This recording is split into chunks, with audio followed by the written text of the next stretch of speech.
We're now going to have to wrap up a panel discussion about a very, very controversial topic. Can you really be healthy at any size, or is just this an exercise in political correctness? And I would like to ask to come up to our table, our panellists, Callie Newman, Emma Sutton, I need this open to one of my documents. Sandy Davidson, Glenn Mackintosh, Ray Van Haven, and Rachel Collins.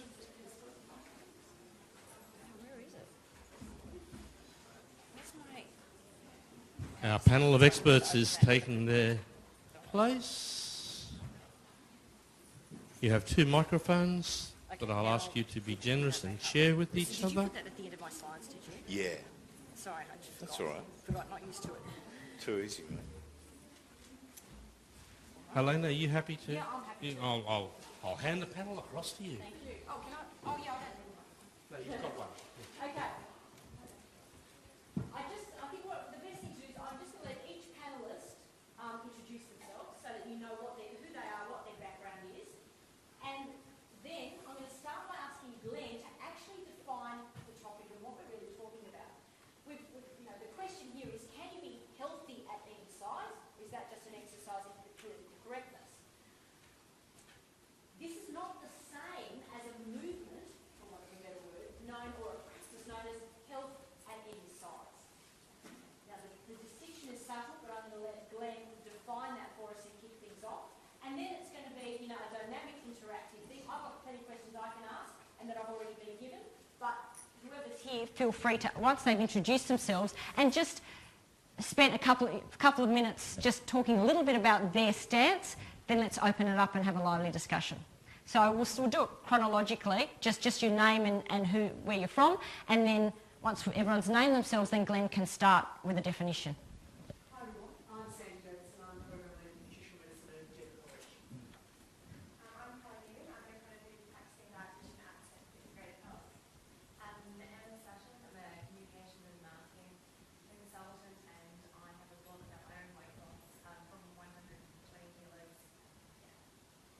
I'm Glenn Mackintosh. I'm a weight management psychologist who runs a weight-inclusive interdisciplinary weight management clinic.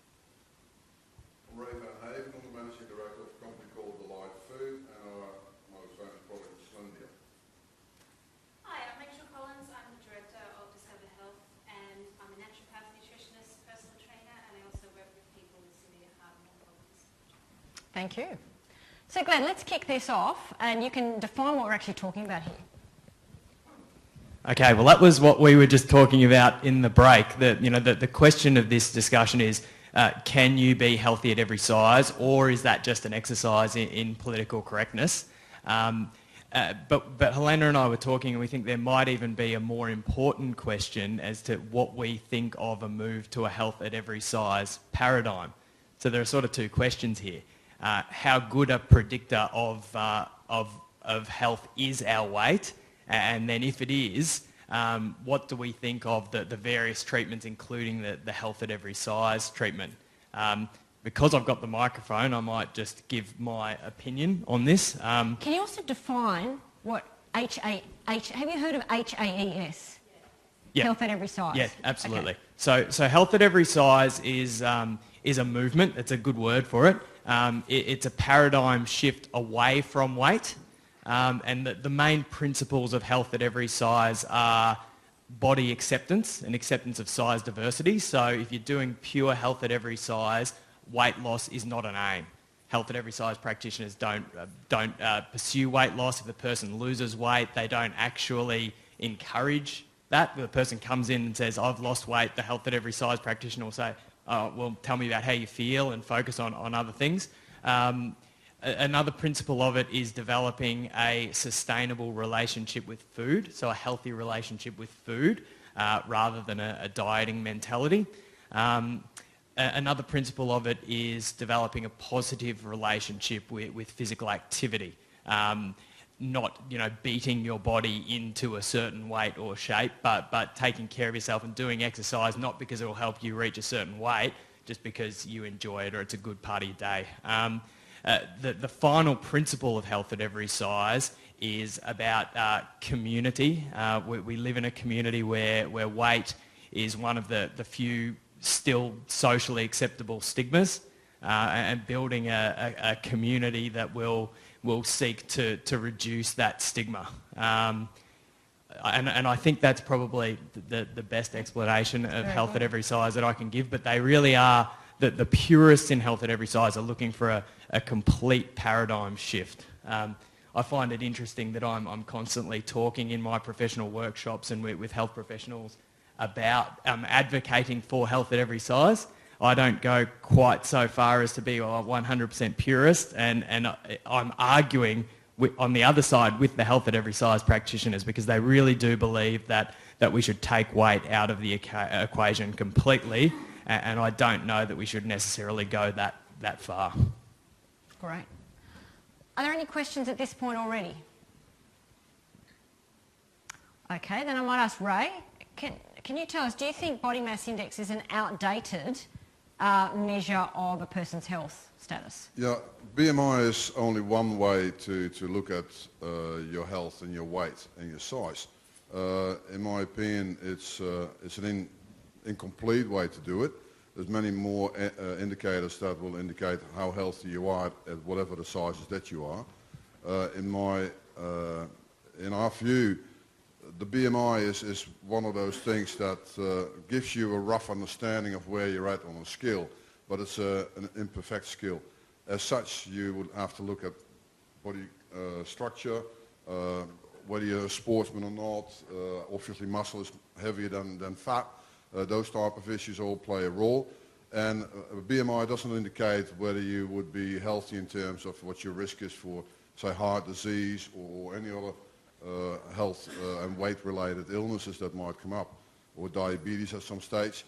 In my opinion, I'm not completely happy with the whole health at any size concept, because if you think at size, I speak from personal experience, I was 125 kilos at some stage, and although I pretended to feel healthy, when I lost 20 kilos, I felt a hell of a lot healthier. So although I'm still heavy, according to BMI, I should be 80 kilos. Well, if I'm 80 kilos, I wouldn't probably sit here. So that wouldn't work for me. But I feel that around 100 kilos, considering my build and my activities and my muscle mass probably as well, I'm at the right level. So at my size, with that weight, it works. And I think most people have a fairly good understanding where they're happy at which level. Size is still, if I looked at the mirror, I could see that I was heavily overweight at that stage. And now I'm still not slim and I never will be slim, but I feel happy with myself because of self-acceptance of the size, because it works for me. And I think most people have that understanding. So. Thank you. Could I ask, go for it. Okay. Hi everyone. It's interesting. Is that on? No. Yeah, it was on. Oh, I did. Yeah. Okay, great. It's interesting, isn't it, just having to listen to all the lectures I listened over the weekend and listening to Kevin this earlier today, just saying that the Australian government doesn't actually consider obesity a chronic disease, but the World Health Organisation does, and certainly it's a risk factor for many conditions, and I don't think anyone can argue about that, irrespective of the concept of healthy weight at any size. And I like it in many ways because it destigmatises and takes the whole individual out of the sole responsibility from the individual, and also looks at environmental factors. And you were talking about upstream factors of the brain. Well, there's also upstream political factors that are really important.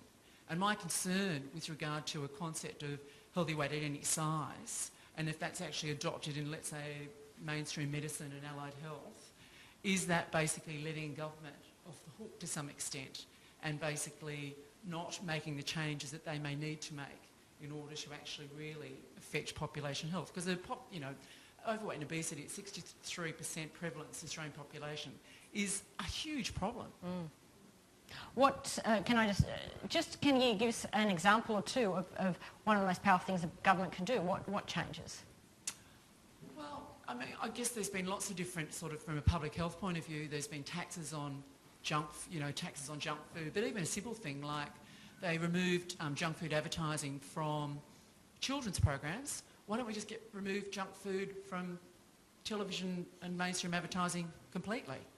And interesting, I don't know if the lady's here that was talking from Uncle Toby's yesterday, and the fact that, the fast food, not to the fast food industry, but the food industry to a great extent has spent a lot of money on advertising and basically confusing consumers with, half-truths and incorrect messages. And it's great that there's a movement.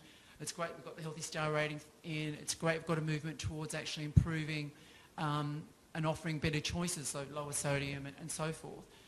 But, are they really promoting those products to consumers, or are they just tokenism to actually say that they're actually extending their range into that area, or are they really putting money behind it? So I think there's also a responsibility there.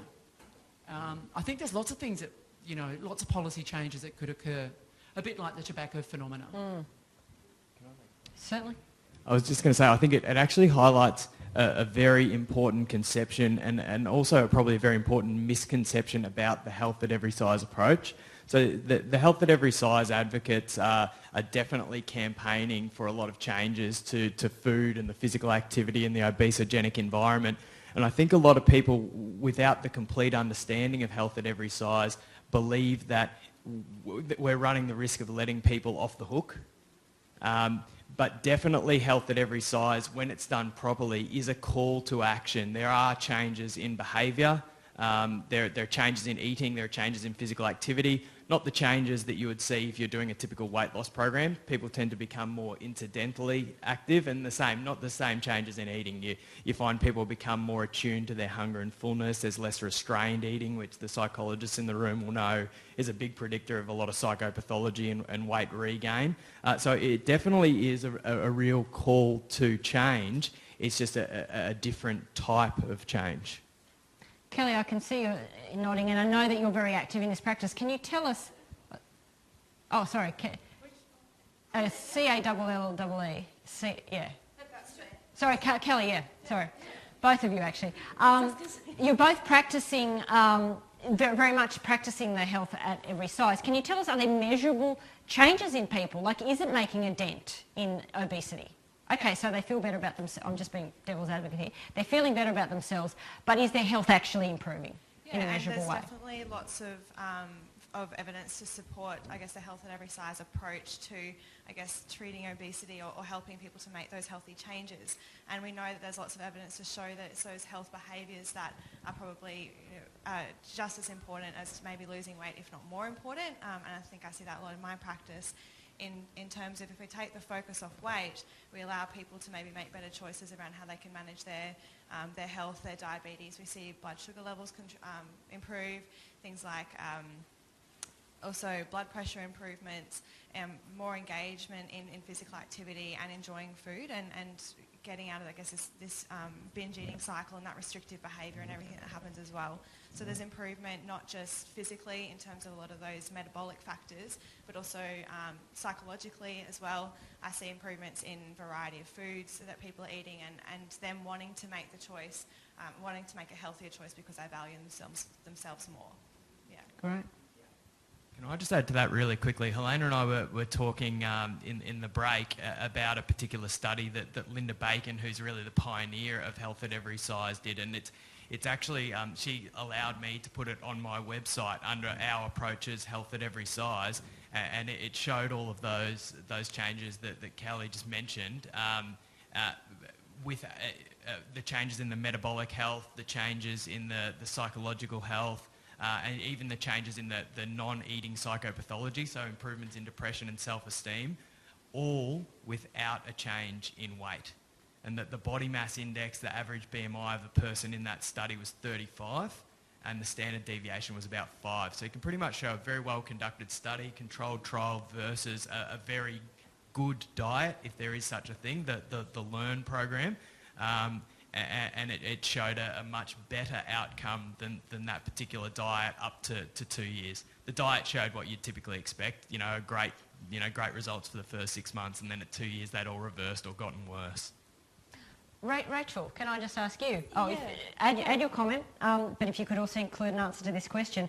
How receptive are clients? Because the public is sort of still hell-bent on losing weight. So do you have trouble sort of selling them on the idea of letting go of their weight as an issue? Yeah, I think reframing is a huge part of it, and I know that many speakers over the last couple of days have really spoken about this. In fact, Helena herself just spoke about this.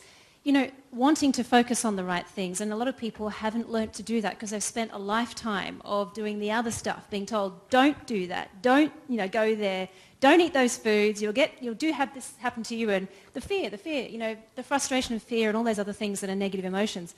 And I think a lot of people just haven't given themselves permission to think like that, the way that you want them to think.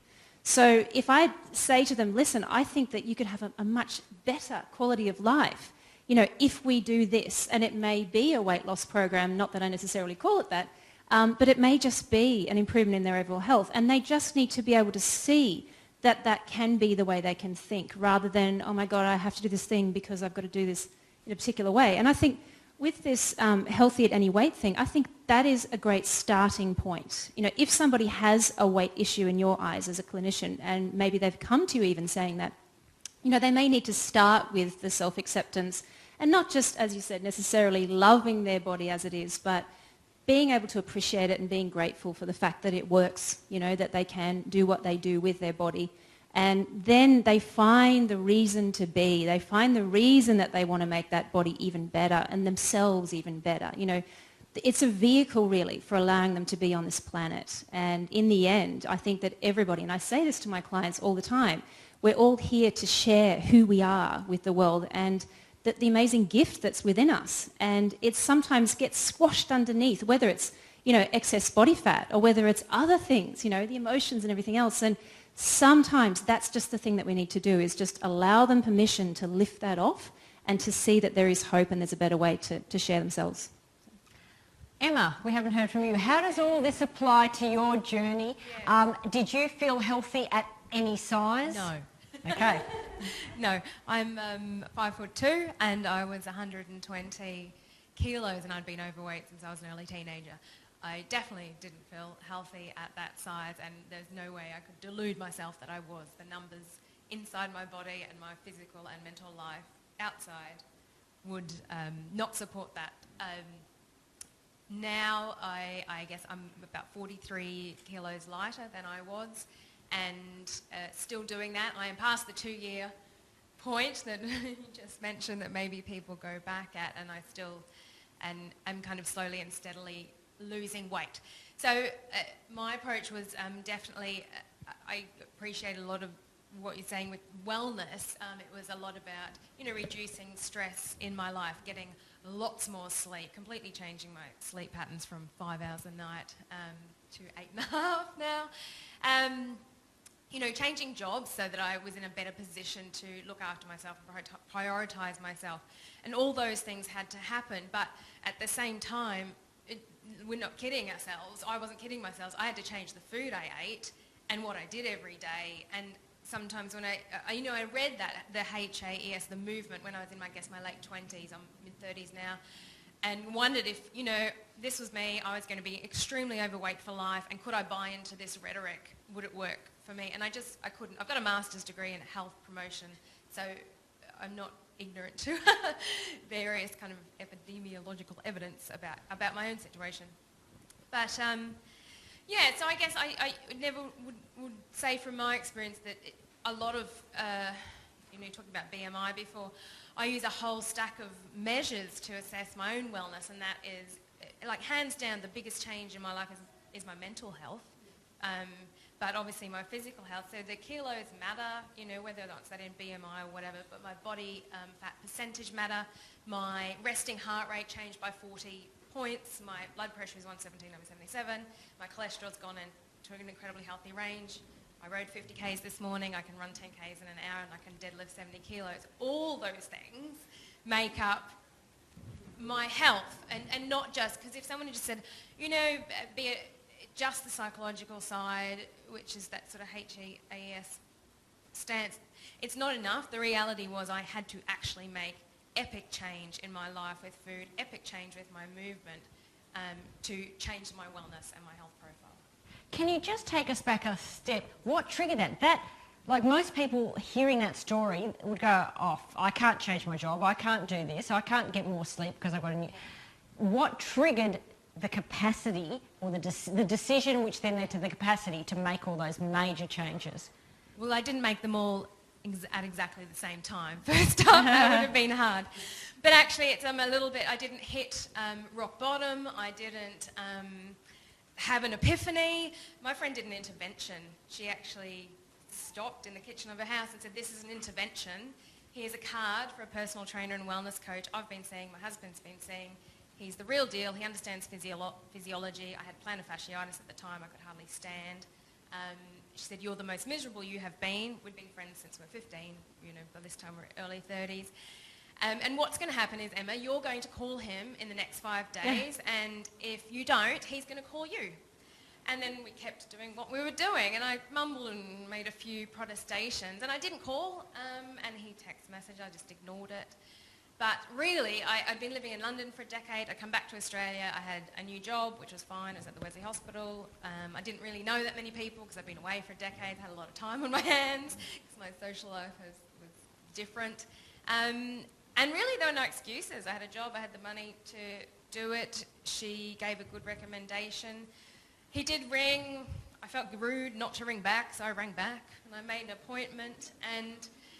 turned up, because part of me somewhere was going, this is a life or death situation. You're 34 years old and your body's breaking down. I could hardly stand. I think summer too, when I was reading that rhetoric about the healthy at any size movement, it's in America, a lot of young mid-20s women, and I know my body at 120 kilos in my mid-20s was functioning a lot better than when I got to my early 30s and it was just starting to fall apart, and on its way to a very, very bad state. So, I was lucky to have fate and timing, and somewhere in my mind obviously an awareness that change had to happen, and I had no excuses not to go through that. I was lucky I met a personal trainer and wellness coach who has a holistic view. He's a triathlete and a yoga teacher and a lot of years of experience, and was very careful with the plantar fasciitis and all my different issues, and his focus is wellness driven, but he wouldn't beat around the bush that I had to change the food I ate, and I had to do the kind of physical work that went with that to change my body function. Oh, terrific.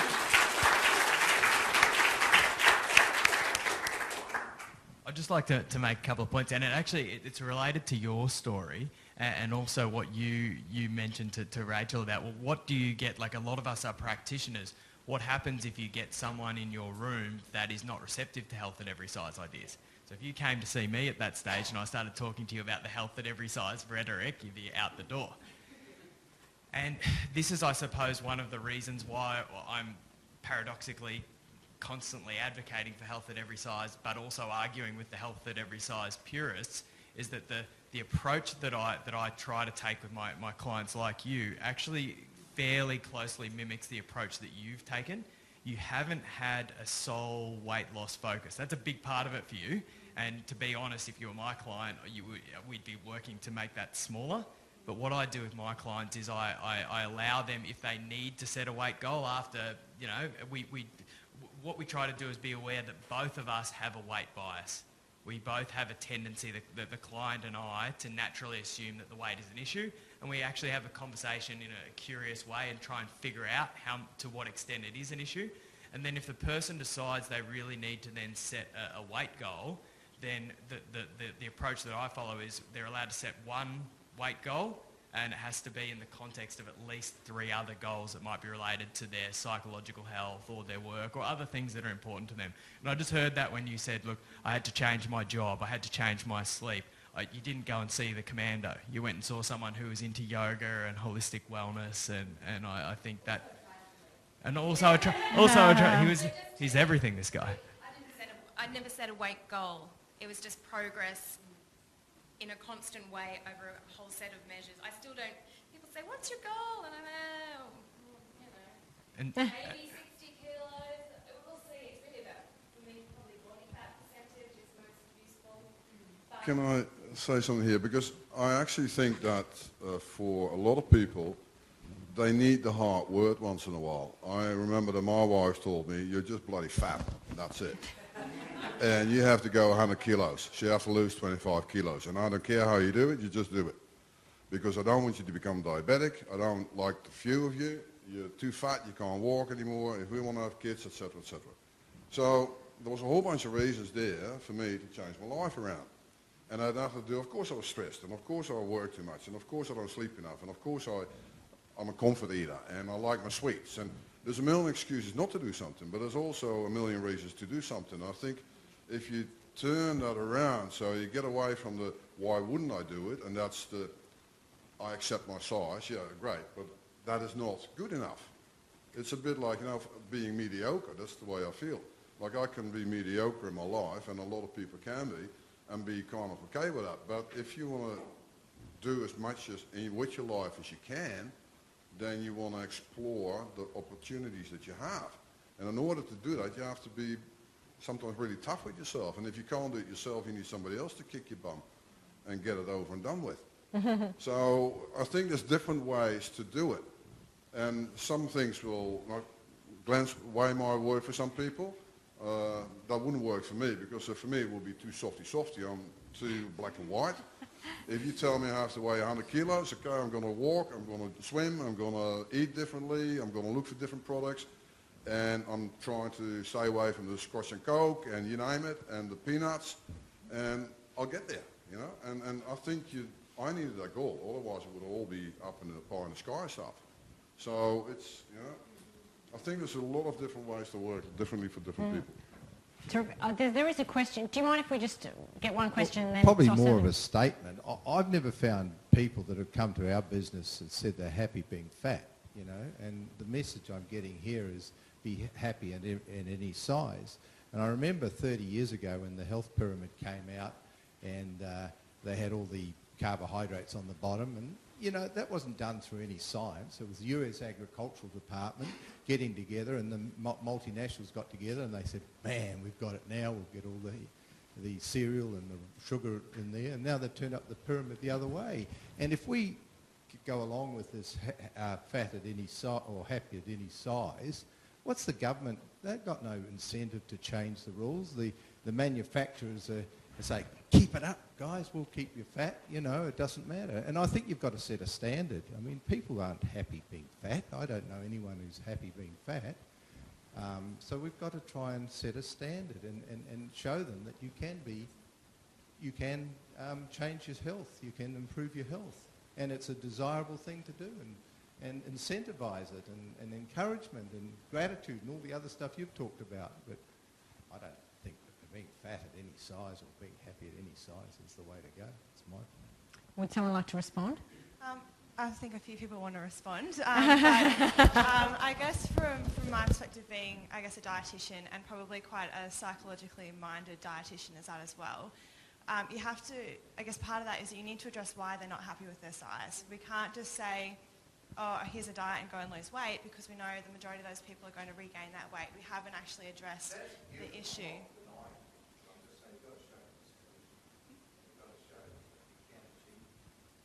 But I think I've probably interrupted what you were already going to say, is that, the people who are on my left and right have done and are doing a wonderful job. But I think we're here at a conference that I think is a beautiful balance between practice and academia, and we need to be having this discussion in a research-based way. And Dr. Gloria Wright was talking before about a common medical practice that we did to feed babies, and that was the standard practice for people that were in the room, and that they had them on cereal at 2 days, and these things that we look, oh my goodness, this is ridiculous. It wouldn't be the first time that the current paradigm was outdated. And I think we need to sort of, if we look at statistics, for each person who has gotten through or is getting through, there are another at least 95 people that aren't. You see epidemiological researchers will talk about that Nike swoosh on weight loss programs. And I remember us having a conversation earlier where I said that we should have those discussions in a research, and I'd be very happy to and very excited to see the research on your particular program, your weight loss program that you're selling, and the long-term results of that in good quality trials.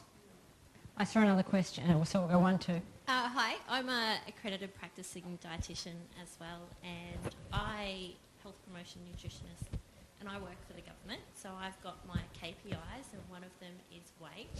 However, I really do like the HAES approach.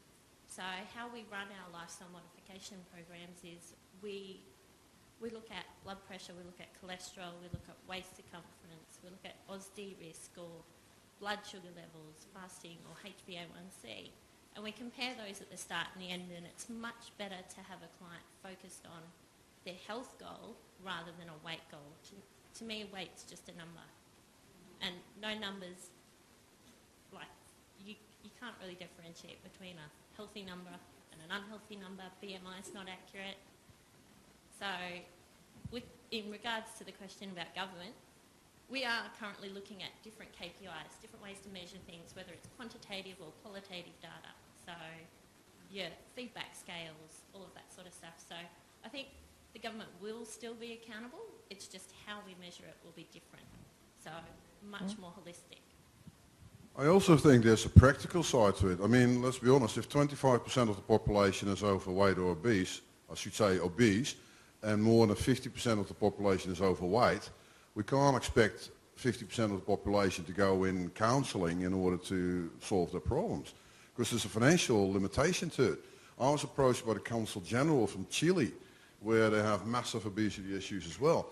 And he said, what can we do in terms of product to make these people look after themselves and get better food? Because we don't have the finances to look after diabetics, to amputate feet, to look after people that can't work anymore. So we actually have to let them die if we don't do anything now. And that's a major problem. And 30% of the children in Chile are obese because they all eat corn and way too many sweets. So that's a huge problem. And we have the same problems here. It's a worldwide issue. And I think we just have to put the hard word on it sometimes and just say we have to change our ways, and that's it. Yeah. There was another question. I'm just interested in your model. I have to say, when clients come to me, they want to lose weight. It's just that simple. What I'm interested in this model, because we do a lot of that talk as well, is how do you keep clients, if they're actually not seeing numbers? We understand that there's many things that are more important. I'm curious that if they're not seeing numbers, how do we keep them, or in that model, how do we keep them moving forward? Yeah. Yeah, completely. Well, personally, what I do, I'm very interested in the numbers. I'm a total nerd, and I find that I seem to attract other nerds as clients. So, yeah, they want to know the numbers. And for me, sometimes it's numbers in terms of kilos. But a lot of the time, I mean, I like to see whether their inflammatory markers are up and stuff like that. And I'll give them a sketchy understanding of that. So then they're interested to see, what is it? What is it now? What's my blood pressure? What's this now? Waist circumference, as it's already been mentioned. So I don't worry about BMI. Yes. Yeah. But see, I'm not strictly that. That's the thing. To me, you take the best of what's out there, right? So to me, how I read it, and I know that I'm not doing what Glenn's doing, but my understanding is that we start from a place of being happy in some sense. Now, I'm not saying that people who are overweight are actually happy, because some of them are miserable. I mean, most of them are absolutely miserable in some way or another. But if you start from a place where you can find some happiness about something, which is down to that gratitude, then, if you want to progress with losing fat, for example, we do that. But then we keep motivating with not the stick, but the carrot, right? So you keep saying, wow, look what you've done. Because sometimes they think, oh, damn, look, I haven't lost any weight on the scale. So you go, that's all right, let's do your bioimpedance. Let's see what it is. How do we keep that motivation going when it's not about, I absolutely agree with you, but when it's not about that at all, and when it's the sort of health and exercise hat, like what happens to that stuff? Maybe you should answer this better than me, Glenn. I've got to say, I'm not a 100% purist. No, I didn't say... No, I didn't change at all. I said that I still hate weight loss diets, and I think you'd rather better off to do nothing. And I think we are beyond weight loss diets. And I think there are so many commercial interests pushing us into the weight loss diet. And if we look at the standard evidence base, so this is what happens to the average person when you do a diet. The average person who does a weight loss diet will become more preoccupied with food. It's a predictor of binge eating, emotional eating, and compulsive eating. By 6 months or so, the average person will have lost weight. By 2 years, they will have regained that weight with interest. And every time they do that, their self-esteem takes a hit. So I don't think there's any place for that. So if I'm being a bit wishy-washy, and I think we should all be a bit wishy-washy because there's a lot of evidence here, but I'm certainly not wishy-washy on that 1%. Look, I don't know that this is really the forum for individual stories. For people who were taught at university what's the worst level of scientific evidence, it's an individual case study, especially from somebody who has a vested interest in this. So I don't see that as a valuable conversation. I'm really interested in that. When you're not saying, oh, great, you've lost 1.5, when that's not in the picture, how do you keep them? Because I'm sure that it's still very, very much, I understand we're trying to move them away from that, but how do you keep that momentum? You know what I'm saying? There's a lot to it. Can I just ask you, Kelly just keeps putting them... Sorry, so I do work within a HAES approach, and I don't weigh any of my clients unless it's clinically necessary because they have anorexia. So I don't weigh them, and we do focus on other things instead. So being a dietitian, obviously we try and focus on diet quality, but a huge part that we have to address first is a lot of that eating behaviour. So for a lot of them, it's not nice when they end up binge eating at the end of the day. So for them, it might be kind of learning about how they can kind of better control their, or I guess not controlling, we don't necessarily want to focus on control, but better kind of respond to their body cues and kind of seeing how that can actually reduce the binging and binge eating and things like that as well. So I know it's really, really difficult because I definitely get clients coming in saying, well, no, but I just want to lose weight. If I just lose weight, I think everything will be better. And I guess I've kind of taken a note out of the Psychologist book in this one. It's like, well, if we wave a magic wand and weight was an issue, what would be better about your life? What would be different? And you start to actually try and, I guess, fulfill some of the things that they think are going to come with weight loss, and you start to try and fulfill those before they've lost weight, basically.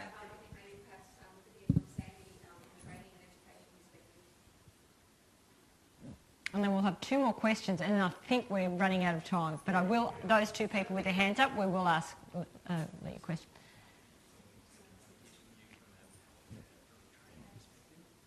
Okay, from education. I'm also a naturopath and a clinician as well, so I guess I can talk from, so in terms of education, educating students in terms of their behaviour with people that have weight concerns in clinic.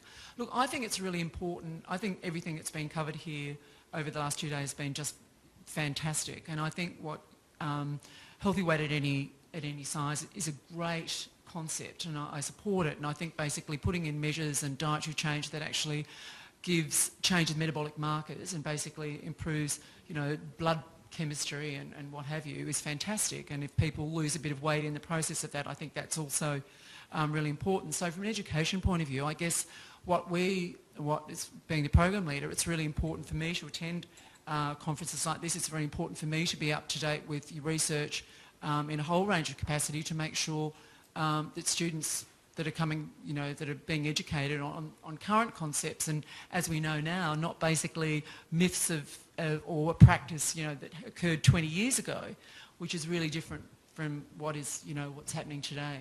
So I did want to say one other thing just with regard to healthy weight at any, more of a question actually, about children. And I just know some of my colleagues, one of my colleagues basically works out, not colleague, but one of my friends, I guess, works out as a paediatrician at the Children's Hospital out at Westmead, and I know that it's a grave concern when very young children, 11 years of age, come in at 110 kilos, and their lungs are basically squashed up, and there's dyspnea and respiratory breathing problems. They're in an oxygen tent.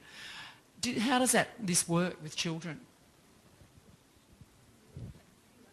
Yeah, we do work a little bit with children, and really the same principles apply, because what we find is that that parents' body image issues and parents' concern over their own body, especially mother to daughter and father to son, transfer. And then if the parent's worried about their child's weight, they tend to adopt these restrictive feeding practices, not allowing or saying, you can't have that food, watch your weight, those type of things. And we know that those restrictive eating practices prospectively predict eating in the absence of hunger years later. So they're basically teaching children through dieting to get out of touch with their natural senses of hunger and fullness. So the same principles apply, but I think when you ask that question, it really, to me, highlights the importance of... my twin brother runs the physical activity for our business, and his background is a school teacher, and he said, Glenn, this debate, health at every size, bariatric surgery, weight loss, he's like, couldn't we just avoid this all if we just started doing prevention with the children? Yeah. I was like, yeah, you're right. Yeah.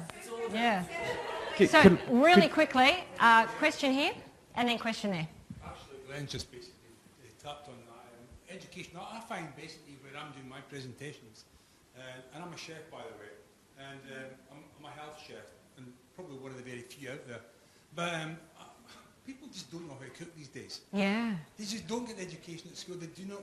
We used to all get the Tupperware dish, take it to school, make some. Your mother hated it because it was going to be terrible and horrible. But at least we were getting that basic education on how to actually look after ourselves in the kitchen. But when I'm doing my presentations, people just don't know what to do with food. They just don't know. They're too reliant on other people doing the job for them. So basically, when you take these other people out of the equation, what do they do? They've got nowhere to go because they can't look after themselves in the kitchen. And that's something that I think comes back to education. And we're not educating people properly, as simple as that. And you do go on, I won't go on a little further. In this day and age, it's funny enough that cooking has become such a culture. You put the TV on and you see cooking shows everywhere. Yeah. How many healthy ones do you see? None. Thank you. Really good point. Yeah. And to close the conference, pressure. So actually, I don't strictly believe in health at any size, and I do really appreciate the idea of focusing on reduction in blood pressure, HbA1c, that sort of thing. But obviously, when people are at sort of one extreme where their health is under threat and that sort of thing, bariatric surgery is really, honestly, their only option. Diets, obviously, long-term don't work for these people at all. Where does that fit into health at every size? That's a brilliant question. And the answer is it doesn't fit into health at every size. And that is why I'm in the bad books with Linda Bacon and Louise Adams and Fiona Willer, is because I believe that Linda Bacon's research shows quite convincingly that health at every size works better than a diet for BMI 30 to 40. Now, it's only one study. And we've got to be mindful that Linda Bacon will tell us not to listen to the surgeon studies because they're all done by surgeons. However, you can't deny that there is a real treatment effect. I mean, Paul O'Brien did a study, a 15-year follow-up, and found that people had lost half their excess weight at 15 years. So I believe that definitely, I think in the holistic focus, that bariatric surgery should be an answer for people above 40, which is the guideline anyway. And they should also have the option to consider health at every size, but we haven't found, the research hasn't been done on health at every size in the people of a BMI of above 40, which I think most people would agree that they're the people that are much more likely to be at a health risk. Yeah. Can I just finish I just want to do one little exercise. I just thought of something. Helena, can you close your eyes? Can everybody, keep your eyes closed, just put your hand up if you found Helena's last speech absolutely inspiring and fantastic. Okay, fantastic. We're just trying to create less bias. No, it's okay if you did or you didn't. Okay, put your hands down. I'm not looking, so it's okay. It's all safe. Now, guys, you can open your eyes, Helena. And we got at least 9 out of 10. Everyone say that would be about at least 9 out of 10. And she was talking about feeling fantastic. She was talking about loving your body. She mentioned change in body composition as part of, you mentioned that as part of what you do. You mentioned it once when you talked about not losing weight. So you weren't talking about it then. You'd used the word lose once when you were talking, referring to somebody else's study. And the only time in that whole presentation, which was just wonderful and informational and inspirational, you just talked about changing your body shape once. And I think that, for me, it highlights the way we should be going forward. The smaller we can make the weight issues in the room, the better we're going to do.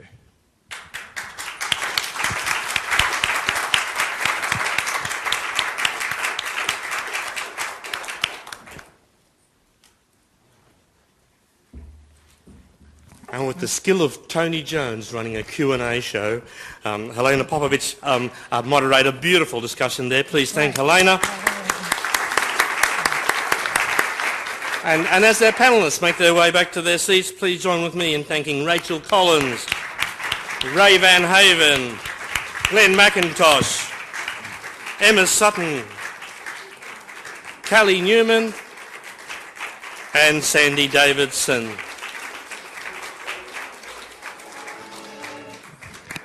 And please stay in the room, ladies and gentlemen. We will be finished on time.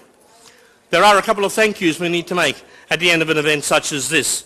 So first of all, I would like you to join with me in thanking the Brisbane Convention and Exhibition Centre and also the brilliant guys running the AV. You have not had one AV hits the entire convention. That is spectacular. Please thank Mark and all the great guys at the Brisbane Convention and Exhibition Centre. Please, if you haven't remembered what their names are, the supporters, sponsors, the exhibitors, without whom this Congress would not have been possible. Please remember their names, support them, and help them to grow in this growing, expanding industry. And also, there have been two ladies who have probably been the main drivers in all of this. I would like them to come to the room so we can thank them. And they are Kelly Mountney and Sonia Bella. That's enough video, Kelly. Thank you very much. But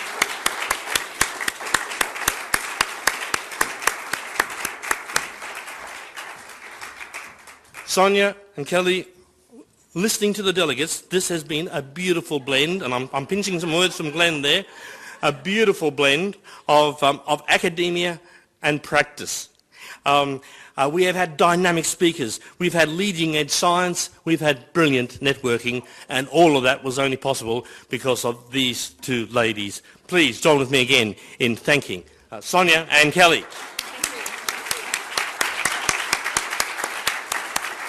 Thank you for inviting me. I can now go home and relax. I've had 2 days of holding my stomach in. I'm going to relax. And please, and a round of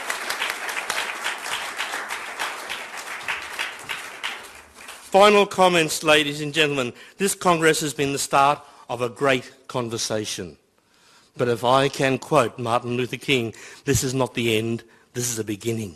And I think we've been only given a hint as to the wonderful progress that we can make when we have academia and practice, when we have the nutritionists and the GPs and the physical education experts and all of those working together. Because as we've found out, there is no one way to tackling this obesity epidemic. Ladies and gentlemen, thank you for your attendance. Thank you for your contribution. But most of all, thank you for the work that you have done and for the more brilliant work you're going to continue to do to help us to all help create a healthier and a happier community. The convention has now ended.